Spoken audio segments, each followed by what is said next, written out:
রাগিনীর বাক্য মানে বিদ্ধ হলো অনুরাগের বুক। রাগিনীর বলা এই 4টি লাইনটা বুলেটের মতো এসে ঝাঁঝরা করে দিল অনুরাগকে। নিজেকে বারবার তাচ্ছিল্য করেছিল তার বিবেক, কিন্তু মুখে সেই অনুতাপ ফুটিয়ে তুলল না সে। আমি সেটাই চাই রোদ, খুব শীঘ্রই তোকে মুক্তি দিয়ে দিব আমি। রোদ মারা গেছে, রাগিনী বেঁচে আছে। নিঃশব্দে হাসলো অনুরাগ। নিজের উপর খুব করুণা হচ্ছে আজ তার। তুই আমার জন্য 21 বছর ধরে অপেক্ষা করছিস, কিন্তু আমি তা পারিনি রোদ। তোকে ভুলে আমি আবার প্রেমে পড়েছি, বিয়ে করেছি। তাও যদি সে বেঁচে থাকতো, তাহলে আমার আজ একটা সংসার থাকতো, আর আমি হয়ে যেতাম তৃতীয় পক্ষের বাইরের লোক। চোখ মুখ এখনও স্থির রাগিনীর। বুকের ভেতরটা কেমন ফাঁকা ফাঁকা লাগছে আজ। এতদিন ধরে নিজের শখের পুরুষটাকে মনের অন্দরে লুকিয়ে রেখেছিল সে, কিন্তু হঠাৎ করে যেন মনে হচ্ছে তার সেই প্রিয় পুরুষটা সেই হারিয়ে গেছে অন্দরমহল থেকে। তৃতীয় পক্ষ না, প্রথম পক্ষ না, জানি না, তবে আমার এই অভিশপ্ত জীবনে তোকে কখনোই টেনে আনবো না আমি। তোকে যেভাবেই হোক আমি বাঁচাবোই বাঁচাবো। মরে গেলে ক্ষতি কি? ভালোবাসাটা যে মিথ্যে হয়ে গেল। একটা গভীর বেদনাময় দীর্ঘশ্বাস বেরিয়ে আসে অনুরাগের ভেতর থেকে। এমন একজনের জন্য অপেক্ষা করছিস যে তোর যোগ্য না, যে ভালোবাসার মূল্য দিতে জানে না। তার জন্য মরে গেলে তোর দাদা, দিদিভাই, মা, ভালোবাসা যে মিথ্যে হয়ে যাবে। তাচ্ছিল্যের হাসি হাসি রাগিনী। দিদিভাই আর মা তো কবেই চলে গেছে। বেঁচে আছি শুধু দাদা নামক মানুষটার জন্য। সে 7 বছর বয়স থেকে কোনোদিন মা বাবার অভাব বুঝতে দেয়নি। কখনো সে আমার মা হয়েছে, আবার কখনো আমার বাবা। তাই তো বলেছি, আমাকে ভুলে নিজের জীবনটা আবার শুরু কর। হো হো করে পাগলের মতো হেসে উঠল রাগিনী। সে যেন এক পথভ্রষ্ট একজন নারী। 21 বছরের কোনো যোগাযোগ না থেকেও যাকে ভুলতে পারেনি, এখন তাকে রোজ চোখের সামনে দেখেও কিভাবে ভুলে যাব আমি? তোকে সেটা পারতেই হবে রোদ। আমার জীবনে ফিরে আসিস না। কিছু অবশিষ্ট নেই আমার। 3টে বিয়ে, আমার 3জন স্ত্রীর সাথে শারীরিকভাবে মিলিত হয়েছে আমি। আমার কোনো কিছুই আর অক্ষত নেই রোদ। অনুরাগের কথায় বিস্মিত হলো রাগিনী। হিসাব কিছুতেই মিলিয়ে উঠতে পারছে না সে। তোমার স্ত্রী তো ফুলশয্যার আগে মারা গেছে, তাহলে এটা হলো কি করে? জানি না, একটা অলৌকিক নাকি অন্য কিছু, এটাও জানি না। তবে আমার প্রত্যেকটা স্ত্রীর মৃত্যুর পরে রাতে ফিরে আসে, আমাকে ফোর্স করে। তারপর আমিও। কি? এটা কিভাবে সম্ভব জানো? আজকেও দুপুরে আমি কাউকে দেখছি না, না দেখেই বললে ভুল হবে। আমি তার কথা শুনেছি। কে সে? আমার সাথে এরকম ডার্টি গেম কেন খেলছে সে? কেন? কোনো এক মহিলা আমাকে বারবার বলেছিল তোকে ছেড়ে দিতে, চলে যেতে এখান থেকে। আর কি বলেছিল? আর বলেছিল ওর জীবন নাকি শেষ করে দিয়েছে কেউ। জানো গুল্লুদা, মানে অনুরাগদা, আমার না ওই মেয়েটার কণ্ঠ খুব চেনা লাগছিল। চেনা লাগছিল? প্লিজ মনে কর রোদ, প্লিজ। আমি জানতে চাই আমাকে কোন দোষের শাস্তি সে দিচ্ছে। প্লিজ মনে কর। সে হয়তো এই মানব জগতে কেউ না, অদৃশ্য কোনো একটা শক্তি, যাকে দেখা যায় না, শুধু অনুভব করা যায়। কি আবোল তাবোল বলছিস রোদ? এরকম হয় না। হঠাৎ চোখ বন্ধ করে ফেলে রাগিনী। তার নাকে ভেসে আসছে তার প্রিয় সাদা চাপা ফুলের গন্ধ। কিন্তু অবাক করার বিষয়, এই গন্ধটা ও দিল্লিতে একবারও পায়নি। কলকাতা আসার পর থেকে এই নেশাগ্রস্ত গন্ধটা অনুভব করছে। তড়িৎ গতিতে চোখ খুলে রাগিনী। সে এখানে আছে অনুরাগদা। আমি তাকে অনুভব করতে পারছি। বুক কেঁপে ওঠে অনুরাগে। পুরনো আতঙ্ক এসে ঘিরে ধরে অনুরাগকে। রাগিনীর কাছে ছুটে গিয়ে ওকে শক্ত করে জড়িয়ে ধরে। ও এসে গেছে রোদ, আমার কাছ থেকে তোকে কেড়ে নিতে ও এসে গেছে। আমি কিছুই তোকে ছাড়বো না, কিছুতেই যেতে দিব না। তোর কিছু হতে দিব না আমি। তুই আমার কাছে থাকবি। দীর্ঘশ্বাস ফেলে রাগিনী। একজন 35 বছরের যুবককে বাচ্চাদের মতো কাঁদতে দেখে বিস্মিত হয় রাগিনী। রোদ আরও বেশি অবাক হয় রাগিনীর অদৃশ্য মহিলাটার মুখে নিজের পুরো নামটা শুনে। অনুরাগ শুনতে পেয়েছে ওই ডাকটা। এদিক ওদিক তাকিয়ে উৎস খোঁজার চেষ্টা করে দুজনে ব্যর্থ। কে তুমি? আমার নাম জানলে কি করে? বাতাসের মধ্যে একটা ক্ষীণ হাসির শব্দ ভেসে উঠছে। আমি ছাড়া কে জানবে এটা রোদ? সেই ছোট্ট একদিন রোদকে তো আমি প্রথম কোলে তুলে নিয়েছিলাম। চক্ষু প্রসারিত হয় রাগিনীর। অনুরাগও কেমন ঘোরের মধ্যে চলে যাচ্ছে। মস্তিষ্কের আগমনে ঘটে যায় আবছা আবছা স্মৃতি। অতীতের স্মৃতি খুঁজতে থাকে রাগিনীর জন্মের সময়। অনুরাগ চোখ বন্ধ করে। ওর চোখের সামনে শুধু ভাসছে হসপিটালের করিডোর, কয়েকজনের নার্সের যাতায়াত, 323 নম্বর রুম, একটা বেড, একজন মহিলা নিশ্চিন্তে ঘুমাচ্ছে, তার পাশে একজন চুড়িদার পরিহিত তরুণী একটা বাচ্চাকে কোলে নিয়ে গান শুনিয়ে ঘুম পাড়াচ্ছে। স্মৃতি অতল থেকে বেরিয়ে আসতে চোখ খুলে অনুরাগ। রজনী দিদি। হাসিতে ফেটে পড়ে অদৃশ্য সেই রমণী। সেটা যে তাচ্ছিল্যের হাসি, সেটা বুঝতে বাকি রইল না সামনে দাঁড়িয়ে থাকা দুজন মানুষের। রাগিনী অবাক হয়ে তাকিয়ে আছে অনুরাগের দিকে। কি বলছে? কি তুমি এটা? দিদিভাই মারা গেছে? দিদিভাই এই পৃথিবী ছেড়ে চলে গেছে 21 বছর আগে? দিদিভাই কি করে? হাসির মায়া অদৃশ্য শক্তি। রাগে ক্ষোভে অন্ধ হয়ে যায় মহিলাটা। হ্যাঁ, আমি রজনী সেনগুপ্ত, যাকে 21 বছর আগে নির্মমভাবে হত্যা করা হয়েছিল। রজনী আর নিজেকে সামলাতে পারে না। চোখের অন্ধকার নেমে আসতে ঢলে পড়ে বিছানার উপর। অনুরাগ অস্থির হয়ে পড়ে। রাগিনী মাথার কাছে বসে রাগিনীর জ্ঞান ফেরাতে ব্যস্ত হয়ে ওঠে সে। টেবিলে জল ছিটিয়ে দেয় রাগিনীর মুখে। চোখ পিটপিট করে তাকায় রাগিনী। কিছুক্ষণ আগে কথা মনে পড়তে উঠে বসে। দিদিভাই, দিদিভাই, কোথায় তুমি? আমাকে সবটা বলো দিদিভাই। আমি জানতে চাই কে বা কারা তোমাকে খুন করছিল। ছাড়বো না, আমি তাদের ছাড়বো না। অনুরাগ রাগিনীকে ধরে ভালো করে বসায়। রোদ, শান্ত হ। এতটা উত্তেজিত হোস না, শান্ত হ। রাগিনী অনুরাগের হাত সরিয়ে দেয়। আমাকে শান্ত হতে বলছো তুমি? আমি শান্ত হব? আমার দিদিভাইকে কে খুন করা হয়েছে? এর জন্য আমার মাও আমাদের ছেড়ে চলে গেছে। আমি আমার শৈশব হারিয়েছি। এত কিছু জানার পরে তুমি আমাকে শান্ত হতে বলছো গোলু দাদা? আমি কাউকে ছাড়বো না। দিদিভাই তুমি কোথায়? রোদ, কুল ডাউন, আমাকে একটু ভাবতে দে। কি ভাববে তুমি? কি ভাবছো? আচ্ছা, রজনীদি তো আমার উপর প্রতিশোধ নিচ্ছে, তাহলে আমি কি কোনোভাবে? এটা কিভাবে সম্ভব দিদিভাই? এর থেকে তুমি 6 বছর ছোট। তুমি কিভাবে? আমি কিছুই ভাবতে পারছি না গোল্লু দাদা। আমার মাথায় খুব যন্ত্রণা হচ্ছে। এত ভাবিস না, তোর এখন ঘুমের প্রয়োজন। চুপচাপ শুয়ে পড়া, আমি মাথা টিপে দিচ্ছি। মৈত্রীবাড়ির মূল ফটকে দাঁড়িয়ে আছে নববিবাহিতা দম্পতি। তাদের সামনে মৈত্রীবাড়ির কর্ত্রী মিসেস দীপালি মৈত্র। হাতে বরণডালা নিয়ে বরণ ব্যস্ত তিনি। ওনাকে এখন পর্যন্ত জানানো নেই রাগিনীর আসল পরিচয়। মূলত সেটা রাগিনী নিজেই চায়নি। দূরভাষের মাধ্যমে খবরটা পৌঁছে রুদ্রনীল সেনগুপ্তের কাছে। ওনারা ইতিমধ্যে রওনা দিয়েছেন কলকাতার উদ্দেশ্যে।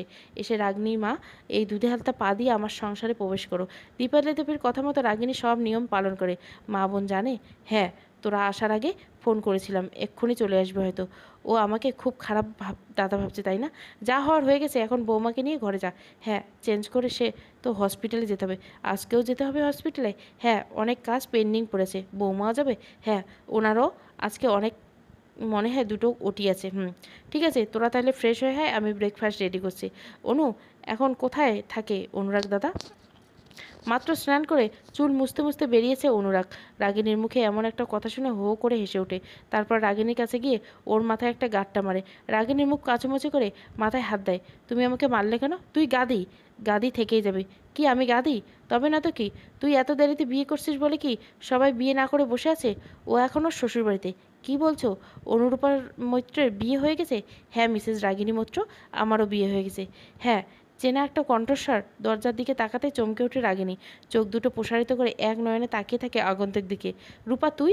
রূপা এবার ঘরের ভিতরে ঢুকে রাগিনীর সামনে তাকায়। ইয়েস মাই ডিয়ার বৌদি, am your one and only sister in law. 4 বছর একসঙ্গে থেকেও আমি তোকে চিনতে পারলাম না। আমি ঠিক তোর কথাটা বুঝতে পারলাম না গিনি। রাগিনী অনুরাগের দিকে তাকায়। অনুরাগ মাথা চুলকে ওদের দিকে তাকিয়ে দাঁড়িয়ে আছে। তুই ওকে কী করে চিনলি রূপা? আরে দাদা, আমি তখন দিল্লিতে ল পড়তে গিয়েছিলাম, তখন তো গিনি দিদি ছিল আমার রুমমেট। এবার রাগিনীর মনে একটা প্রশ্ন উদয় হয়। তুই তো মৈত্রী, তাহলে আমি যে জানি তোর সারনেম চ্যাটার্জি। তোর কাছ থেকে আমি একটা লুকিয়েছিলাম। তখন আমি বিবাহিত ছিলাম। কোর্ট ম্যারেজটা হয়ে গেছিলো তথার সাথে। আর ওই টাইমে সারনেমটাও ইউজ করতাম আমি। এটা আমি জানতে পারলাম না একসঙ্গে থেকে। সরি রে। কিন্তু সবার ডাউট ক্লিয়ার তো হলো। এবার আমার ডাউটটা ক্লিয়ার কর। তুই আমাকে চিনতে পারিসনি, এর মানে কি?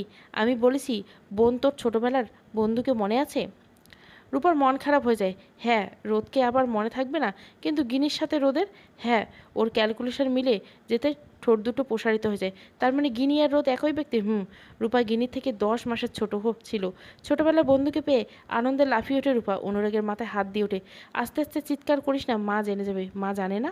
না, তোর বন্ধুই বারণ করছে এখন জানাতে। তোরা হঠাৎ করে কেন চলে গিয়েছিলি? রুদ্রদা, দিদিভাই, মামুনি ওরা কোথায় আছে? তোকে আমি পরে সব বলবো রূপা, এখন হসপিটালে দেরি হয়ে যাচ্ছে। 12টা থেকে ওটি আছে। আচ্ছা ঠিক আছে, তোরা এখন যা, পরে সব কথা শুনবো। হিন্দু ধর্মের প্রচলিত নিয়ম অনুযায়ী নবদম্পতিকে সূর্য অস্ত হওয়ার আগে গৃহে প্রবেশ করতে হয়। সেই নিয়মটা দীপালি দেবীর জন্য মানতে হয় অনুরাগ রাগিনীকে। অনেক অনুরোধ করার পর হসপিটালে অ্যাডমিনের কাছ থেকে ছুটি মঞ্জুর করতে পেরেছে ওরা দুজন। অনুরাগ এর ঘর থেকে নিজের সুটকেস থেকে একটা জামা বের করে রুম থেকে বেরোনোর সময় হাতে টান পড়ে রাগিনীর। ঘুরে দেখে অনুরাগ ওর হাতটা নিজ কবলে নিয়ে রেখেছে। কি, কোথায় যাচ্ছিস? রূপা রুমে। আজ রাত্রিটা ওর সঙ্গে থাকবো। তথা উনি কোথায় থাকবেন? কথা হয়ে গেছে। কিন্তু আমি তোকে এক সেকেন্ডও আমার নজরের বাইরে যেতে দেবো না। আজকে কাল রাত্রি কিছুতেই পর থেকে মুখ দেখা দেখি বন্ধ। কাল রাত্রি এক রুমে থেকে আজ কাল রাত্রি নিয়ম মানতে হবে, মানতে হবে। কিন্তু ভয় পাওয়ার দরকার নাই। দিদিভাই আর বোনের কিছু করব না। আমি যে ওর পরম আদরের, তবে ওর খুনিদের আমি ছেড়ে দিব না। আমি তাই চাই সেটা। কিন্তু তোকে কি অন্য ঘরে যেতে হবে? কি ব্যাপার বলতো? বর্দি মেজদি সর্দিকে মিস করছিস নাকি? এই বর্দি মেজদি সর্দি আবার কারা? কেন?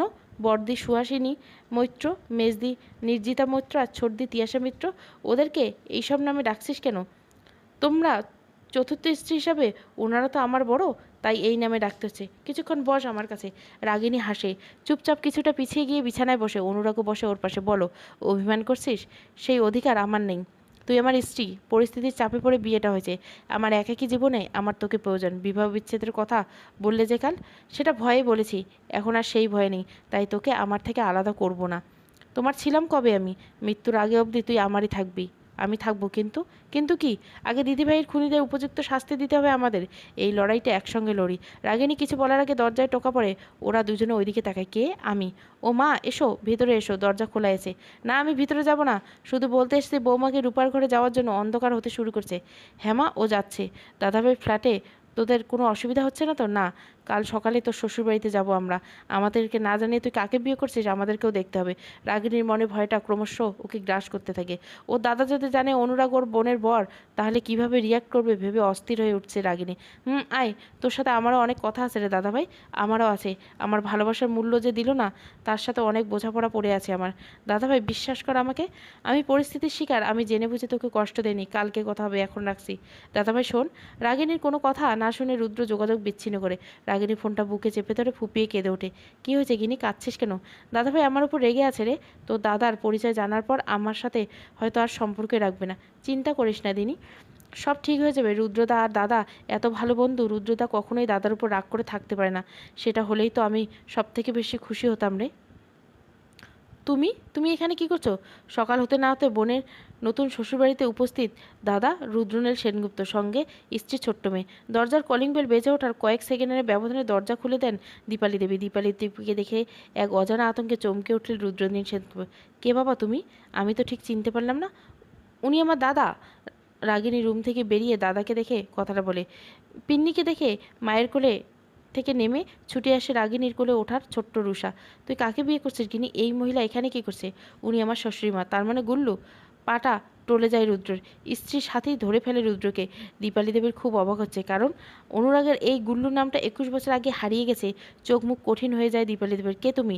রুদ্রনীল সেনগুপ্ত। চিনতে পারলেন মিস দীপালি মৈত্র? এক শুকনো ঢোক গিলে দীপালি দেবী আতঙ্কের সহিত দৃষ্টিপাত করে রুদ্রর দিকে। ফের দৃষ্টি সরিয়ে রাগিনীর দিকে তাকায়। তুই? আর রোদ তোতলাচ্ছেন কেন মিস মৈত্র? ভয় পেলেন নাকি আমাকে দেখে? দীপালি দেবী নিজেকে শান্ত করে তারপর খুব জোরে একটা শ্বাস নিয়ে মেকি হাসি টেনে নড়ে। ভয় পাবো কেন? আয় বছরে আয়। কত বছর তাদের দেখেছি বলতো বৌমা? তো দেখছি খুব সুন্দর হয়েছে। তামা তোমার নাম কি? সাথী। সাথী সেনগুপ্ত।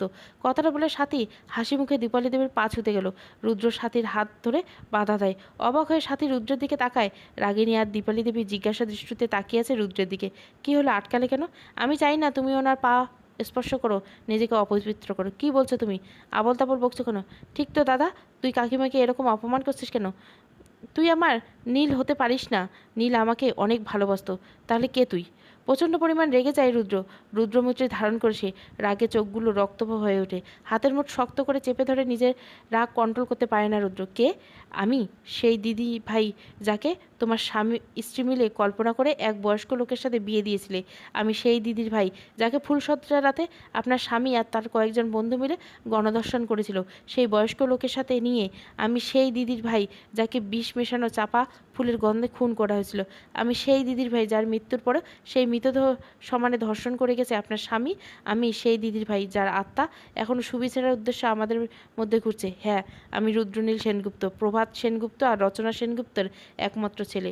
দীপালি দেবীর পা টলে যায়, ধপ করে বসে পড়ে সোফায়। অনুরাগ সেইমাত্র বাজার করে বাজারের ব্যাগ নিয়ে ঢুকছে। রুদ্রের কথা শুনে বাজারের ব্যাগটা অবহেলায় পড়ে যায় মেঝেতে। রাগিনী কাঁদছে, সেই দেখে রূপা রুষাকে রাগিনীর কোল থেকে নিজের কাছে নিল। অনুরাগ ছুটতে এসে রুদ্রের জামার কলার ধরল। তোর সাহস কি করে হয় আমার বাবা মার নামে এমন মিথ্যে অপবাদ দেওয়া? রুদ্র নিজের কলার থেকে অনুরাগ হাতটা ঝিনকে ফেলে দেয়, তারপর কয়েক পা পিছিয়ে যায়। তার মানে তুই অনুরাগ মৈত্র, আমার দিদিভাইয়ের খুনিদের ছেলে? খবরদার রুদ্র, আমার বাবা মার সম্পর্কে খারাপ কথা বলার আগে ভেবে দেখ। 21 বছর ধরে তো ভেবেই চলছে অনুরাগ, আমাদের দুই ভাই বোনকে অনাথ করে দিয়ে তোরা এখন সুখে শান্তিতে জীবন কাটাচ্ছিস। একবার ভেবে দেখছিস 15 বছরের রুদ্র আর 7 বছর বয়সী বোনটা নিয়ে কেমন আছে? দিনের পর দিন অনাহারে কাটিয়েছে দুই ভাই বোন। দাদা হয়ে বোনের মুখে জল ছাড়া কিছুই তুলে দিতে পারেনি। রুদ্র আর রদ্রিতা বেঁচে আছে না মরে গেছে সেই খবর নেওয়ার চেষ্টা করেছিলি একবার? দেখ রুদ্র, আমি জানতাম না দিদিভাই আর মামুনির মৃত্যু খবর। তোরা কেন হঠাৎ করে আমাদের বাড়ি ছেড়ে চলে গেছিলি সেটাও জানতাম না। কিন্তু ওর জন্য তুই আমার বাবা মার উপর দোষ চাপাতে পারিস না। যারা দোষী, যারা খুন করেছে তাদের খুনি না বলে কি বলবো অনুরাগ? কি প্রমাণ আছে তোর কাছে যে আমার বাবা মা দিদিভাইকে খুন করেছে? কি প্রমাণ আছে? প্রমাণ তো দিদিভাই নিজে। অনুরাগ, বেঁচে আছে রজনী সেনগুপ্ত, আর ওর উপর করা সমস্ত অন্যায়ের প্রতিশোধ নেবেও। এতক্ষণে সব কিছু শুনছিল রাগিনী, কিন্তু রুদ্রের শেষ কথাটা শুনে পায়ের তলা থেকে মাটি সরে গেছে ওর। দিদিভাই বেঁচে আছে কথাটা বলে মেঝেতে লুটিয়ে পড়ে রাগিনী। অনুরাগ যেতে গেলে রুদ্র বাধা দেয়। আমার বোনের গায়ে হাত দেওয়ার দুঃসাহস দেখাবি না তুই। রুদ্র ছুটে যায় তার আদরের বোনটার কাছে। অনাদরে লুটিয়ে পড়ে আছে মেয়েটা। মাথাটা নিজের কোলে তুলে গাল চাপড়াতে জ্ঞান ফেরার চেষ্টা করে রুদ্র। সাথী জল এনে রাগিনীর মুখে ছিটা দেয়। হসপিটালের বেডে শুয়ে আছে রাগিনী। একটু আগে জ্ঞান ফিরছিল, কিন্তু কিছুক্ষণ পর আবার অজ্ঞান হয়ে যায়। তারপর এখনও চোখ খোলেনি রাগিনী। স্যালাইন চলছে রাগিনীর পাশে টুলে। রাগিনীর হাত দুটো মুঠো করে বেডে মাথা দিয়ে বসে আছে রুদ্র। অনুরাগকে কেবিনে ঢুকতে দেয়নি রুদ্র, তাই সে দরজার বাইরে থেকে উঁকি মেরে দেখছে রাগিনীকে। কাঁধে কারো স্পর্শ পেয়ে ঘুরে তাকায় রাগিনী। বৌদি আপনি? রুদ্র মিথ্যে বলছে না অনুরাগদা, ও সব সত্যি বলছে। আমি বিশ্বাস করি না। আমার সাথে চলুন, সব পরিষ্কার হয়ে যাবে। কোথায়? গিনির ফ্ল্যাটে। কী আছে ওখানে? গেলেই জানতে পারবেন। কলকাতার রাস্তা দিয়ে অনুরাগ গাড়িটা ছুটে চলছে। পাশেই বসে সাথী। হসপিটাল থেকে রাগিনীর ফ্ল্যাটের দূরত্ব 20 মিনিটের।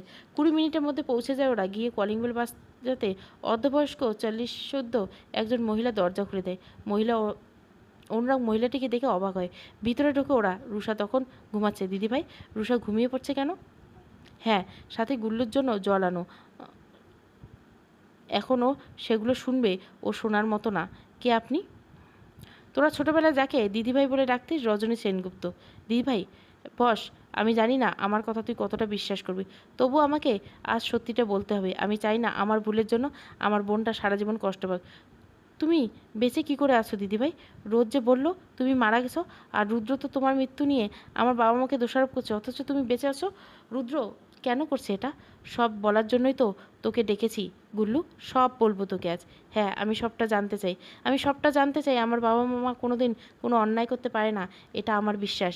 এটা অন্ধবিশ্বাস। তুই ঠকে গেছিস। তোকে ব্যবহার করে তোর বাবা মা প্রতি মুহূর্তে নিজেদের কাজ হাসিল করে চলেছে, আর তার মধ্যে পুতুল বানিয়েছে আমাকে। ওদের হাতের ইশারায় চলায় আমার জীবনের উদ্দেশ্য। কি বলছো এসব তুমি দিদিভাই? বাবা তো মারা গেছে বহু বছর আগে। তাহলে বাবা কিভাবে ব্যবহার করলো আমাকে? মারা যায়নি, তোর বাবা বেঁচে আছে। অনুরাগ নিষ্পলক দৃষ্টিতে করুণ চোখে তাকিয়েছে রজনীর দিকে। নিঃশ্বাস ঘন ঘন আসছে, শরীর ক্রমশ ঘামার্ত হয়ে চলছে। রজনী আঁতকে উঠে অনুরাগের এমন অবস্থা দেখে। সাথী, অনুরাগের জন্য জল আনতে বললাম, আনো তাড়াতাড়ি। ঠিক আছে, তুমি বলো বাবা বেঁচে আছে এর মানে? সবাই জানি আমার বাবা 12 বছর আগে রোড অ্যাক্সিডেন্টে মারা গেছে। একদম প্রথম থেকে শুরু করে তাহলে শোনো। আজ থেকে প্রায় 19 বছর আগের কথা। আমাদের কাকা আমার বাবাকে ঠকিয়ে আমাদের সমস্ত সম্পত্তি নিজের নামে করে নিয়েছিল। এক কানাকড়িও দেয়নি আমাদের, বাড়ি থেকে তাড়িয়ে দেয় আমাদেরকে। তখন আমার বয়স ছিল 12, ভাইয়ের 7, আর রোদ তখন মায়ের পেটে। বাবা তখন আমাদেরকে নিয়ে রাস্তায় নেমে আসে। কোথায় যাবে কি করবে সেই টেনশনে বাড়ি ছাড়ার দিনে বাবা স্ট্রোক করে। হাসপাতালে নিয়ে যাওয়া হয়, কিন্তু বাবাকে বাঁচানো যায়নি। মা অসহায় হয়ে পড়ে। অন্তঃসত্ত্বা অবস্থায় 2 ছেলেমেয়েকে নিয়ে কোথায় যাবে কি করবে কিছুতেই মাথায় আসছিল না। তখন তোর বাবা ভগবানের মতো দুধ হয়ে আমাদের কাছে আসে, আশ্রয় দেয় আমাদেরকে। আমার বাবা আর তোর বাবা খুব ভালো বন্ধু ছিল, তাই তোদের বাড়িতে আমাদের ঠাঁই হয়। মা ওই অবস্থায় লোকের বাড়ি কাজ করা শুরু করে। সেটা থেকে চলতো আমাদের সংসার। আমিও পড়াশোনার পাশাপাশি তোদের বাড়ির সব কাজ করে দিতাম হাতে হাতে কাকিমাকে। তারপর বোন হলো। সেই সময় মায়ের শরীরটা খারাপ হয়ে যাওয়ায় বোনের সব দায়িত্ব এসে পড়ে আমার উপর। পড়াশোনা ছাড়তে হলো। সারাদিন বোনের যত্ন করতাম। মাঝে মাঝে রোদ বোনকে ভাই আর তোর কাছে রেখে লোকের ঘরে কাজ করে চলে যেতাম। এভাবে চললো কয়েকটা বছর। বোন বড় হলো, মা আবার লোকের ঘরে কাজ করা শুরু করলো। আমার 19 বছর বয়স, তখন তোর বাবা আমার বিয়ের জন্য আমার মাকে জোর করতে শুরু করছেন। ওনার কাছে নাকি ভালো পাত্র আছে, মোটা মাইনে চাকরি করে আমাকে সুখে রাখবেন। সেই সময় 3 ভাই বোনের খরচ চালানো মায়ের পক্ষে সম্ভব উঠছিল না। তাই মায়ের কথা ভেবে আমি বিয়েতে হ্যাঁ করে দিই। মাসখানেকের মধ্যে আমাদের বিয়ে হয়ে যায়। অবশ্য তোর বাবাই বিয়ের সব খরচ করেছিল। তুই তো সব জানিস, যথেষ্ট বড় ছিলিস তখন তুই। কাকুকে তখন আমরা ভগবান রূপে বলে মনে করেছিলাম, কিন্তু কে জানতো এই ভালো মানুষের পিছনে লুকিয়ে আছে এক শয়তান। কথাগুলো এক নাগাড়ে বলে থামে রজনী। চোখ ভিজে ওঠে রজনীর। কথাগুলো আটকে যাচ্ছে। জীবনের কালো অধ্যায় তো এরপর থেকে শুরু হয়েছিল ওর জীবনে।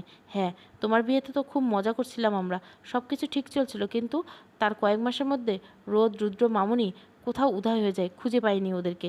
তোর বাবাই প্রথম থেকে নজর ছিল আমার উপর। আমার থেকে 20 বছরের বড় একটা লোকের সঙ্গে আমার বিয়ে দেয়। লোকটা বড়লোক ছিল, বড় বাড়ি ছিল। ভেবেছিলাম এবার আমি সুখে থাকতো, মা ভাই বোনকে নিয়ে এখানে নিয়ে চলে আসবো। কিন্তু কে জানতো আমি চক্রান্তের শিকার, তোর বাবা মায়ের নোংরা চক্রান্ত।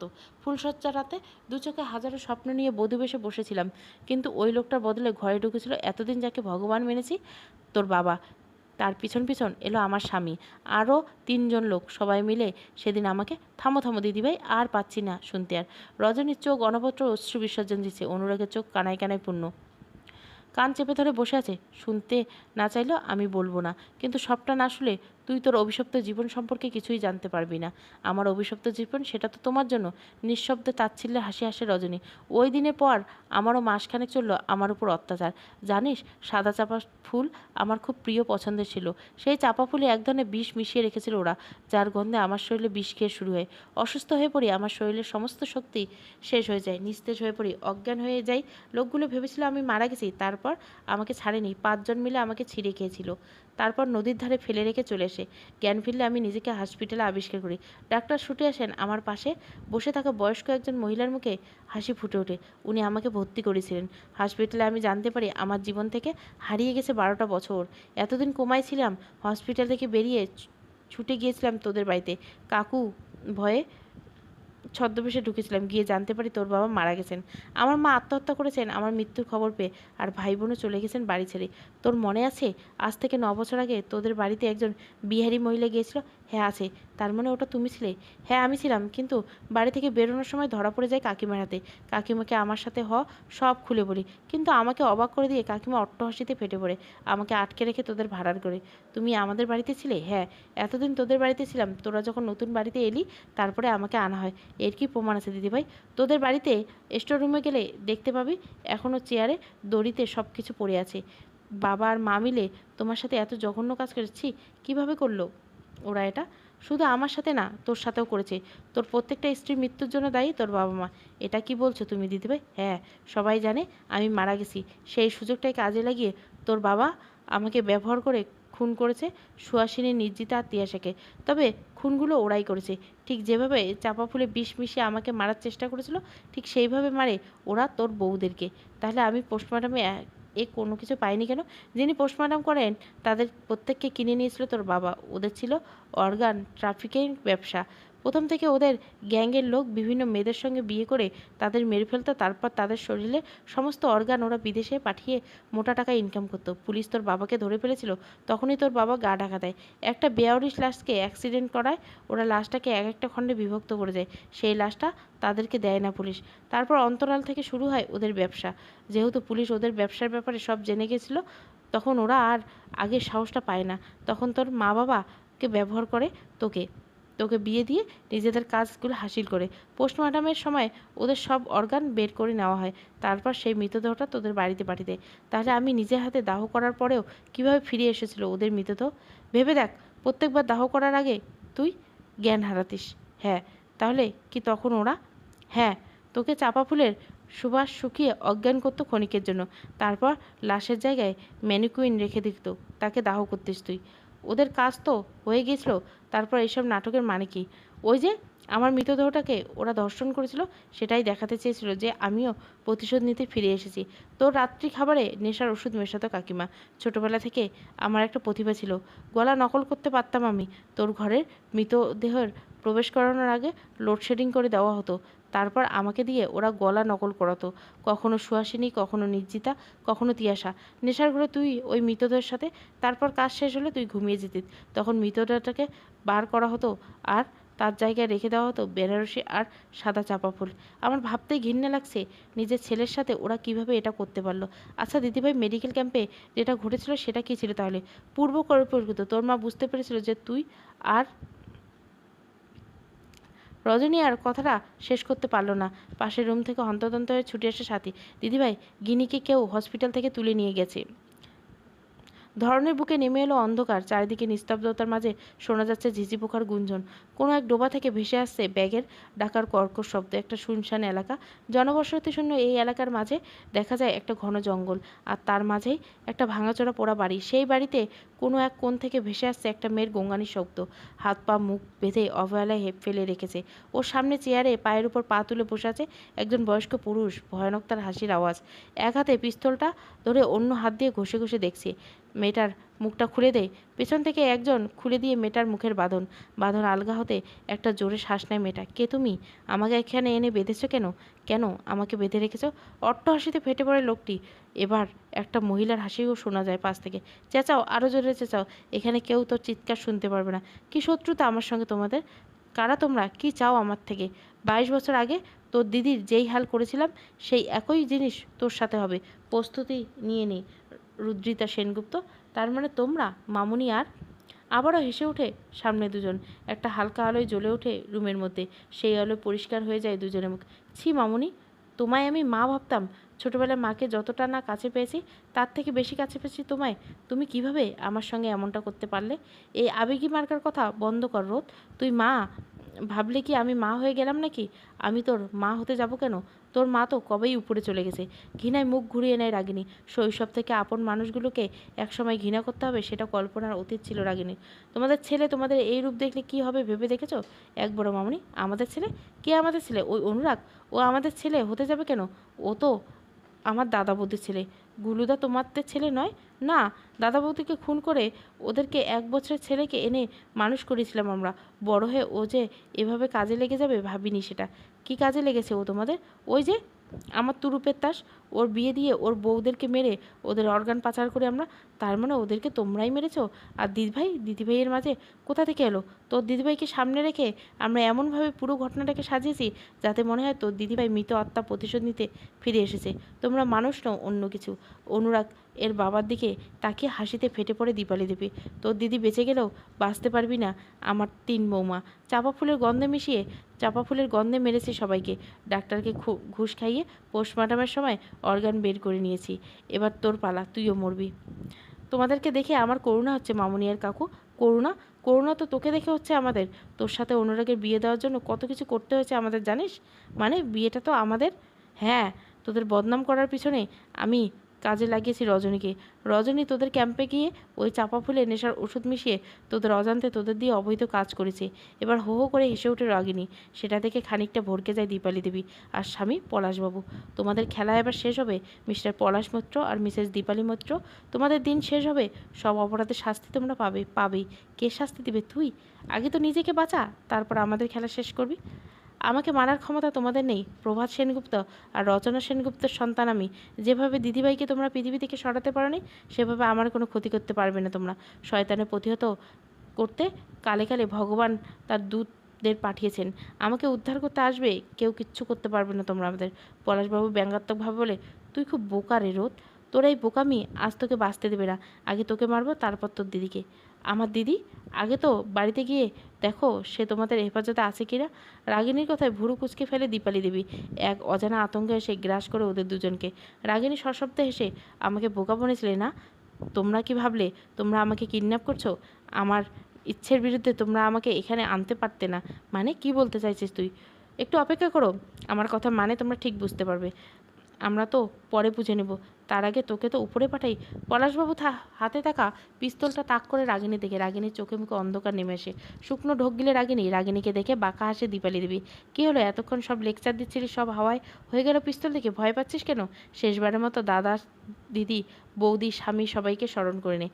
রাগিনীর চোখ মুখ বুজে ফেলে। পলাশবাবু ট্রিগার চাপ দিতে তৎক্ষণাৎ বিকট আওয়াজ পড়ে। পিস্তল পড়ে যায় পলাশবাবুর হাত থেকে। রাগিনী চোখ খুলে দেখতে পায় পুরো ঘরটা পুলিশ ঘিরে ফেলেছে। You are under arrest Mr Palash Maitra and Mrs Debali Maitra. কয়েকজন পুলিশ ধরে ফেলে পলাশবাবুকে। দীপালি দেবী পালাতে গেলে দুজন লেডি কনস্টেবল তাকে ধরে ফেলে। ঘরে ঢুকে আসে রুদ্র, রজনী, অনুরাগ, অনুরূপা আর তথাগত। দাদাকে দেখে রাগিনী ছুটে গিয়ে জড়িয়ে ধরে রুদ্রকে। ফুপিয়ে কেঁদে ওঠে রাগিনী রুদ্রের বুকে। রুদ্র পরম যত্রে রাগিনীর মাথায় হাত বুলে দেয়। দাদা ভাই, তুই আর অনুরাগ দাকে ভুলেও ফোন করিস না, ওর কোনো দোষ নাই, এসবে বিন্দুমাত্র জানতো না। রুদ্র রাগিনীকে নিজের বুক থেকে তুলে সরু চোখে তাকায় রাগিনী থেকে। বাহ, বিয়ে হতে না দিতে বরের পক্ষ নিছিস? দাদাভাই, আসলে আমি জানি, আমি তোকে আর কিছুই বলতে হবে না, দিদিভাই আমাকে সব বলেছে। তুই আর ওর উপর রাগ করে থেকো না। রুদ্র অনুরাগের কাঁধে হাত রাখে। বেস্ট ফ্রেন্ডের উপরে কেউ রাগ করে থাকে নাকি? তবে আমাকে না জেনে আমার ভগ্নিপতি হয় আমি রেগে আছি। অনুরাগ হালকা হেসে রুদ্রের দিকে তাকায়। রুদ্র, এটা নিয়ে আমরা পরে কন্টিনিউ করবা, আগে আমরা কিছু হিসাব বাকি আছে আমার তথাকথিত মা বাবার কাছে। কথাটা বলে অনুরাগ ওদেরকে পেছনে ফেলে এগিয়ে আসে দীপালি দেবী আর পলাশবাবুর কাছে। রাগিনী আটকাতে চাইলে রুদ্র ওকে বাধা দেয়। দাদা, অনুরাগ দা তো মামুনি আর কাকু নিজের ছেলে নয়, যদি ওরা ওনার কোনো ক্ষতি করে দেয়? চিন্তা করিস না, অনুরাগ নিজেকে রক্ষা করতে জানে, আর এত পুলিশ ফোর্সের মাঝে ওরা কিছুই করতে পারবে না মনে হয়। রজনী এগিয়ে আসে রুদ্র আর রাগিনীর কাছে। আমারও অনেক হিসাব মেলানো বাকি আছে। দুটো চেয়ারে বসিয়ে রাখা হয়েছে দীপালি দেবী আর পলাশবাবুকে। দুজনে মাথা নিচু করে বসে আছে। ওদের সামনে দাঁড়িয়ে আছে অনুরাগ। কারো আমার সাথে এরকম করলে তোমরা? কেন আমার আসল বাবা মাকে খুন করে আমার জীবনটাকে এরকমভাবে বিষিয়ে দিলে? কী ক্ষতি করছিলাম আমি তোমাদেরকে যে আমাকে বলির পাঠা বানালে তোমরা? দীপালি দেবী আর পলাশবাবুর মুখে কোনো কথা নেই। মাথা তুলে অনুরাগের দিকে তাকানোর সাহস ওদের নেই। রজনী এগিয়ে এসে অনুরাগের কাছে হাত রেখে, তুই কাদের কাছে এসবের জন্য কাঁদছিস গুল্লু? এদের উত্তর দেওয়ার সাহস নেই। পলাশ কাকু, তোমাকে তো আমি নিজের বাবার থেকে কম ভাবিনি। বাবা চলে যাওয়ার পর তোমরা আশ্রয় আর নিজেদের নিরাপদ ভেবেছিলাম, কিন্তু তুমি আমার সাথে, ছি, কীভাবে পারলে মেয়ের মতো একজন মেয়ের সাথে এরকম করতে? একবারও বাঁধলো না ভেবে? আর কাকিমা, তুমি নাকি করে সাপোর্ট করলে তোমার স্বামীকে, একজন মেয়ে হয়ে অন্য একটা মেয়েকে? আর ভাবতে পারে না রজনী। গলার ভিতরে কান্নাটা দলা পাকিয়ে আটকে থাকলো তার। অনুরাগ রজনীর দুটো কাঁধ ধরে সান্ত্বনা দিল। এতক্ষণে রুদ্র আর রাগিনী এসে পড়েছে ওদের সামনে। দীপালি দেবী কিছু একটা ভেবে মুখ তোলে। তোমরা কি করে জানলে যে আমরা রোদকে এখানে এনেছি? রুদ্র আর রাগিনী একবার মুখে চাওয়াচাই করে হেসে ফেলে। এইসব ছিল আমাদের প্ল্যানের একটা অংশ। অনুরাগ প্রমাণ চেয়েছিল, সেই মুহূর্তে আমার কাছে যে কোনো বিশ্বাসযোগ্য প্রমাণ ছিল না, তাই এই ছোট্ট নাটকটা করতে হলো। এতে অবশ্য গিনির লাইব্রেরি ছিল, কিন্তু বোনটা আমার খুব সাহসী। ও অফিসে আপনাকে একটা ইনফরমেশন দেওয়ার বাকি আছে। অনুরাগ, রাগিনী সহ সবাই তাকায় রুদ্রর দিকে। আমার মায়ের খুনি এই দুজন। রজনী পাটা টলে যায়, অবাক হয়ে তাকায় রুদ্রের দিকে। ভাই, আমরা তো জানি মা। না দিদিভাই, আমরা সবাই ভুল জানি। একদিন কাকু কাকিমা তোর সাথে করা অন্যায় নিয়ে কথাবার্তা বলছিল। মা শুনে ফেলে। মা যখন ওদের ঘরের সামনে থেকে পালিয়ে আসতে থাকে, তখন দেখে ফেলে ওরা মাকে। তারপর ওরা মাকে ঘটনাটা এমনভাবে সাজাতে যায় যে মা আত্মহত্যা করেছে। এসব তুই কি বলছিস? দা ভাই, মামুনিকেও ঘৃণায় মুখ ফিরে রাগিনি। অনুরাগের দৃষ্টি ক্রোধে ফেটে পড়ছে। এসব তুই কী করে জানলি রুদ্র? স্কুল থেকে একদিন আসার সময় আমি শরীর খারাপ লাগছিল বলে তোকে গিনি আর অনুকে স্কুল থেকে আনতে বলে আমি আগে বাড়ি ফিরে এসেছিলাম। আমি ছিলাম প্রত্যক্ষদর্শী, চোখের সামনে মায়ের মৃত্যু দেখছি, কিছু করতে পারিনি। না পেরেছি দিদিভাইকে বাঁচাতে, না পেরেছি মাকে। কিন্তু বন্যায় বাঁচানোর প্রতিজ্ঞা নিয়ে বোনকে নিয়ে লুকিয়ে ওই বাড়ি ছেড়ে চলে আসি। 1 মাস অনাহারে কাটিয়েছি বোনকে নিয়ে রাস্তায় রাস্তায়। তারপর দেখায় আমার শ্বশুরমশাইয়ের সাথে, মানে স্বাতীর বাবা। উনি আমাদেরকে নিয়ে যান, কিন্তু ওই দীপালি দেবী আর পলাশ মিত্রকে দেখে আর কাউকে বিশ্বাস করতে খুব ভয়। প্রথম প্রথম যেতে রাজি না হলেও পরে ওনার অনুরোধে যেতে বাধ্য হয়। কিন্তু আমাদের পড়াশোনা খাওয়ানোর দায়িত্ব নিলেন। এখন বুঝতে পারি সবাই খারাপ হয় না। উনি সত্যি আমাদের জীবনে ভগবান, আসল ভগবান। বাবা মার সম্পর্কে এমন কথা শুনে আরও ভেঙে পড়েন অনুরাগ। ধপ করে মেঝেতে বসে পড়েন। অনুরাগ ব্যস্ত হয়ে পড়েন অনুরাগকে সামলাতে। কিছুক্ষণ নীরবতার পর মুখ খুলেন পুলিশ অফিসার, তাহলে আমরা এখন ওনাদের নিয়ে যাই? অনুরাগ মুখ তুলে তাকায় পুলিশ অফিসারের দিকে। আমার এখনও কিছু জানার বাকি আছে। ঠিক আছে। সুহা, নির্জিতা আর তিয়াশার সাথে ভূতের তো কোনো ব্যাপার ঘটেনি, সবটা তোমরা করছো। তাহলে নিতাই তান্ত্রিক কেন বলে গেল বাম কাতে জন্মদাগ, গলার ডান পাশে তিল আছে, এমন কোনো মেয়েকে আমাদের বাঁচাবে? অনুরাগের কথায় রাগিনী চকিত নিজের গলার ডান পাশে থাকা তিলটার দিকে তাকায়। রজনী মুখ খুলে, ওটা আমি করেছিলাম। নিতাই তান্ত্রিককে দিয়ে রোদের বর্ণনাটা আমিই দিয়েছিলাম। জানে, ওনারা একটু ভয় পেয়ে চলে যায়, কারণ আমি জেনেছিলাম আমার বোন শহরে ফিরছে। ওর জন্মদাগ দেখে ওকে আমি শনাক্ত করি। দিদিভাই, তুমি যখন আমাকে চিনতে পেরেছিলে, তাহলে কেন গ্রামে আমাকে আর অরুণদাকে জড়িয়ে বদনাম দিয়েছিলে? কেন বিপদে ফেলেছিলে আমায়? রজনী মাথা নিচু করে বলে, নিজেকে ধিক্কার জানাই। আমি জানতাম না গোলু মেডিকেল ক্যাম্পে তুই যাবি। আমাকে কাকিমা বলেছিল যে কোনো মেয়ের সাথে অনুরাকে বিয়ের বদনাম করিয়ে বিয়ে না করাতে পারলে গোলুকে রাত্রিবেলা মেরে ফেলবে। রাত্রিবেলা তোরা যখন জঙ্গলে পাশ দিয়ে আসছিলি, মিথ্যে কান্নার নাটক করে তোদের জঙ্গলের ভিতরে ঢুকতে বাধ্য করি, ফুলের ঘ্রাণে বেহুশ করি, তারপর রোদের কাঁধে বাম কাঁধের জামাটা নামালেই ওর জন্মদাগটা লক্ষ্য করি। যে জন্মদাগ আমাদের 3 ভাই বোনের মধ্যে আছে, তাই নিজের কাজ শেষ না করে পালিয়ে যাই ওখান থেকে। আর যাই হোক, নিজের বোনের সর্বনাশ আমি করতে পারি না। সর্বনাশ হওয়াটা তো আটকাতে পারলি না দিদিভাই। যদি ওর কোনো রাগ নেই রজনীর উপর, কারণ রাগিনী তো অনুরাগকে ভালোবাসে। ভালোবাসার মানুষের সাথে বিয়ে কজনের হয়? শুধু মাঝের বদনামটা নিয়ে আফসোস হয় ওর। অফিসে নিয়ে যান ওদের। পুলিশ ওদের দুজনকে হ্যান্ডকাপ পরিয়ে নিল। দীপালি এগিয়ে এসে আসেন অনুরাগ দিকে। অনেক অন্যায় করেছি বাবা তোর সাথে, জানি ক্ষমার যোগ্য না, তবু পারলে ক্ষমা করে দিস। অনুরাগ ঘৃণায় মুখ ঘুরিয়ে নেয়। পুলিশ ওদেরকে নিয়ে যেতে রাগিনী আটকায়। একটা টেপ রেকর্ডার তুলে দেয় পুলিশের হাতে। এতে ওনাদের করা প্রত্যেকটা অন্যায়ের জবানবন্দি আছে, যেটা ওনারা নিজের মুখে স্বীকার করছেন। আপনি খুব সাহসী ম্যাডাম। এনাদের যাতে কঠিন থেকে কঠিনতর শাস্তি হয় সেদিকে খেয়াল রাখবো আমরা। ভালো থাকবেন। বিছানায় এক কোণে বসে আছে অনুরাগ, আর এক কোণে রাগিনী। ওদের সামনে মাথায় হাত দিয়ে দাঁড়িয়ে আছে রুদ্র আর তথাগত। রজনী রূপার কাছে বাবা মার এমন কাহিনী শুনে জ্ঞান হারিয়েছিল, তবে ডাক্তার এসে খারাপ কিছু না বলে বরং ভালোই কিছু বলে গেলে। রূপা মা হতে চলেছে, তাই রজনী রূপার কাছে আসে। আর এদিকে রাগিনী আর অনুরাগের মধ্যে চলছে মান অভিমানের কথোপকথন। সেটাই দাঁড়িয়ে দাঁড়িয়ে দেখছে রুদ্র আর তথাগত। রুদ্র, আমি তোর বোনকে ডিভোর্স দেবো, আমি ওর যোগ্য না। দাদা ভাই, তুই ওকে বলে দে পৃথিবীর সেরা উকিল ধরে আনলে আমি ওকে ডিভোর্স দেবো না। দেখ রোদ, বোঝার চেষ্টা কর। আমার আগে 3বার বিয়ে হয়েছে, আমি সেকেন্ড, না আমি 4th হ্যান্ড। রাগিনী চোখ বড় বড় তাকায় অনুরাগ দিকে। বউয়ের দাদার মুখ থেকে এমন কথা শুনে লজ্জায় ফেটে পড়ে তথাগত আর রুদ্রের কাছে অনুরাগে আসে। বোনটা আমার তোকে খুব ভালোবাসে রে, এই 21টা বছর বিরহে কাটিয়েছে। কোনো পুরুষকে নিজের কাছে ঘেঁষতে দেনে, ওকে নিজের কাছে রেখে দে গুল্লু, ও তোকে খুব ভালোবাসে। কথাটা বলে রুদ্র বেরিয়ে আসে অনুরাগের ঘর থেকে। রুদ্র বেরিয়ে আসতে রাগিনী ঘরে ছিটকে নিয়ে আটকে দিয়ে অনুরাগের দিকে এগিয়ে আসে। অনুরাগ কপাল চাপটে ভাঁজ পড়ছে। এমনভাবে এগোচ্ছিস কেন? কি বলেছিলে তুমি? ডিভোর্স দিবে? ডিভোর্স দিবে তাই না? ডিভোর্স দেওয়া হচ্ছে তোমায়। দেখ রোদ, দূরে যা। আমাকে রাগিনী থেকে রুদ্রিতা হতে বাধ্য করো না, সেটা তোমার জন্য ভালো হবে না। ভরকে যায় অনুরাগ। একটা শুকনো ঢোক গিলে রোদের দিকে তাকায়। কি করবি তুই আজ? কিন্তু আমাদের ফুলসজ্জা দেখতে চাও? কি করতে পারি আমি, দেখো তাহলে। কথাটা বলে অনুরাগের ঠোঁটটা নিজের ঠোঁটে চেপে ধরে রাগিনী। অনুরাগ রাগিনীকে আক্রমণ নিতে না পেরে নিজের হাত দুটো দিয়ে পিছনে ভর দিয়ে হেলে পড়ে। চোখ বড় বড় করে তাকায় রাগিনীর দিকে। দেখতে দেখতে কেটে গেছে আরও 2 মাস। সময়ের সাথে উন্নতি ঘটেছে অনুরাগ রাগিনীর সম্পর্ক। রুদ্র রজনী সাথী আরও তাদের মেয়েকে নিয়ে ফিরে গেছে দিল্লিতে। তথাগত রূপাকে নিয়ে ওদের বাড়ি ফিরে গেছে। কদিন আগে দীপালি দেবী আর পলাশবাবুর ফাঁসির আদেশ শুনেছে আদালত। অনুরাগ নিজেকে অনেকটা মানিয়ে নিয়েছে। এখন রাগিনীকে নিয়ে ওই বাড়িতে একাই থাকে। রাগিনীর সাথে একটা ভালোবাসার সম্পর্ক তৈরি হয়েছে। সারাদিন হসপিটালে খাটাখাটির পর রাগিনী বাড়ি এসে রান্না করে। আজও হসপিটাল থেকে ফিরে ফ্রেশ হয়ে রাত্রির খাবার তৈরিতে ব্যস্ত। অনুরাগ ফ্রেশ হতে তোয়াল মুখে মুছতে মুছতে রান্নাঘরে এসে রাগিনীকে পেছন থেকে দৌড়িয়ে ধরে। আবার শুরু করে দিয়েছো? এরকম করলে কিন্তু তোমার এই ডিনার পেতে দেরি হবে। অনুরাগ রাগিনীর ভেজা চুলের ভিতর ঘাড়ের নিজের নাক ঘষতে শুরু করলো। রাগিনীর শরীরে ঠান্ডা স্রোত বয়ে গেল। চোখ বন্ধ করে ঘন ঘন নিঃশ্বাস নিতে থাকে। ছাড়ো, তোকে এত সহজে এনার্জি দিতে এলাম যাতে টায়ার্ড না লাগে। প্লিজ লক্ষ্মীটি, ছাড়ো আমায়, কাজ করতে দাও প্লিজ। তুই তোর কাজ কর না, আমি কি বারণ করছি নাকি? আচমকা অনুরাগকে ঠেলে দূরে সরিয়ে দিয়ে মুখে হাত দিয়ে পেছনে বমি করে দেয় রাগিনী। অনুরাগ চিন্তিত হয়ে গিয়ে রাগিনীকে ধরে, রোদ কী হয়েছে? বমি করলি কেন? শরীর খারাপ?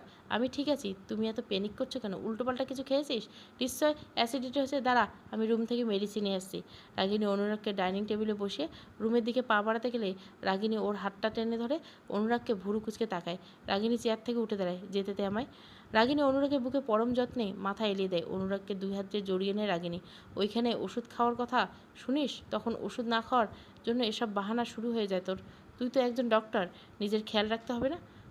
তুমি তো আছো আমার খেয়াল রাখার জন্য। তাহলে আমাকে এখন ছাড়ো, ওষুধটা আনি। এখন তো রোজই ওষুধ খেতে হবে, আজকের দিনটা ছাড়ো। অনুরাগ ভুরু কুচকে রাগিনীর দুগাল চেক করে, এই পাগলি কী হয়েছে? চল এক্ষুনি হসপিটালে নিয়ে যাবো তোকে। রাগিনী এবার মাথা রাখে অনুরাগের বুকে। অনুরাগ রাগিনীর এরকম ব্যবহারের কারণ খুঁজে পায় না। কী হয়েছে রোদ? তুমি মামা হতে চলেছ? হ্যাঁ, সেটাই। আমি 2 মাস আগেই জানতাম আমাদের রূপা মা হবে আর আমি মামা হব। আমিও মা হব। কি পাগলের মতো বকছিস? তুই মা হলে আমি মামা হব কেন? কারণ তুমি এখনও আমাকে তুই বলে ডাকো। আমি তো তোকে এই রোদ সত্যি আমি বাবা হো না মামা, কেন এরকম করছো বলো না, এটা সত্যি? হ্যাঁ, তুমি বাবা হতে চলছো। কথাটা বলে রাগিনী অনুরাগের বুকে মুখ লাগায়। অনুরাগ চোখ মুখ উজ্জ্বল করে ঠোঁট চেপে ধরে নিজের উত্তেজনা নিয়ন্ত্রণ করে। রাগিনীকে নিজের বুক থেকে তুলে রাগিনীর পুরো মুখে ভালোবাসার পরশ এঁকে দেয়। তারপর মেঝেতে হাঁটু মেরে বসে রাগিনীর পেট থেকে সাইডে সরে দেয়। রোদ, তুই সত্যি বলছিস আমাদের সন্তান এখানে কেন? আমি তো মানতেই পারছি না আমাদের সন্তান, আমি বাবা হব। আবার তুই আমাকে তুই বলছিস? তাহলে কিন্তু পুচকুকে শেখাবো মামা বলে ডাকতে। আমাকে এত সুন্দর একটা উপহার দেওয়ার জন্য তোমাকে অনেক অনেক অনেক ধন্যবাদ। আমি তো আবেগের কথা জড়িয়ে আসে অনুরাগের। রাগিনীর উন্মুক্ত পেটে একটা চুমু খায়। আনন্দিত চোখ থেকে এক ফোঁটা অশ্রু গড়িয়ে পড়ে। সেটা দেখে রাগিনী অনুরাগের উপর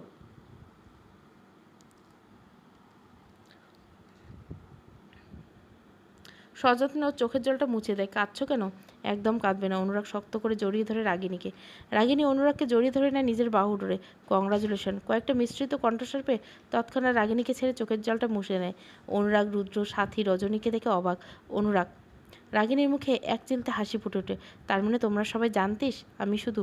রুদ্র দুষ্টু দুটো মিষ্টির হাঁড়ি টেবিলে রেখে অনুরাগের কাছে যায়। জানতাম না, তবে আন্দাজ করেছিলাম যখন গিনি সাথীকে ওর প্রেগনেন্সির সময়কার অনুভূতিগুলো জানতে চেয়েছিল তাই। রুদ্র একবার সবার দিকে তাকায়। রাগিনী, রজনী আর সাথী সাথে গল্পে মত্ত। সেই সুযোগে রুদ্র নিজের কাঁধ দিয়ে গুঁতো মারে অনুরাগকে। অনুরাগ সরু চোখে তাকায়। আমি তো জানতাম না ভাই, তুই এত ফাস্ট। বিয়ের 2 মাসের মধ্যে আমাকে মামা বানিয়ে দিলি। লজ্জায় অনুরাগের কানের দুপাশ গরম হয়ে যায়।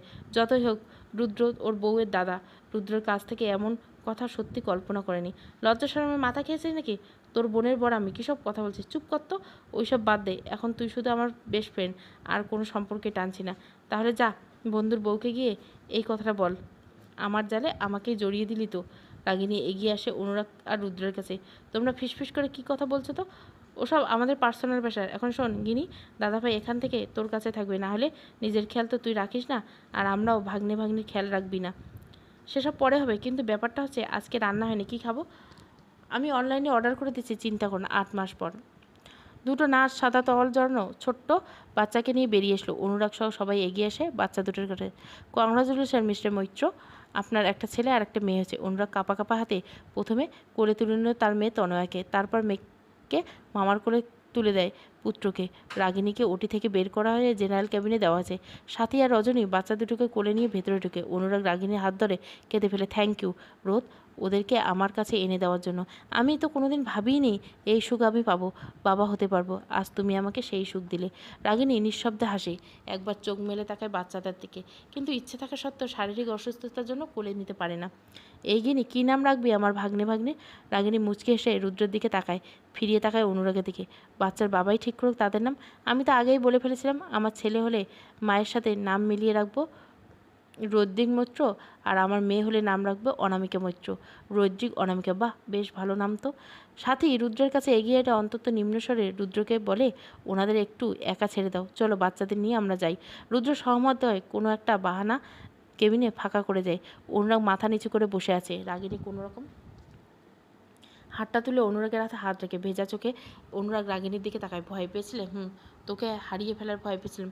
জানিস শ্বেতা যখন বলেছিল দুটো বেবি ক্যারি করতে অনেক কমপ্লিকেশান আছে, তোর ভয় প্রেগনেন্সিতে আমি তখন থেকে ভয় পেয়েছিলাম। তারপর আজ 2 ঘন্টা ওটি হয়েছে, আমার হাত পা কাঁপছিল, খুব ভয় পেয়েছিলাম তোকে হারানোর ভয়। অনুরাগ ফুপিয়ে কাঁদতে থাকে, নাক টেনে অনুরাগের দিকে তাকায়। তুই বলে রেখেছ, কিন্তু আবার আমি রুদ্রিক অনামিকাকে মামা বানিয়ে দেবো আবার। আমি টেনশনে মরছি আর তুই এখনও আমার সাথে মজা করছিস। দেখো কিচ্ছু হয়নি তো আমার। তোমার রোদ তো তোমার কাছে আছে। রোদ কি অনুরাগকে ছেড়ে থাকতে পারে? সে তো ভালোবাসে অনুরাগকে। হ্যাঁ, আবার রোদকেও বলে দিবে অনুরাগ ভালোবাসে, সে জানে। তাই সে অনুরাগকে ছেড়ে বাচ্চাদের ছেড়ে কোথাও যায়নি, কোথাও যাবে না। ভালোবাসি, আমিও ভালোবাসি। সমাপ্ত।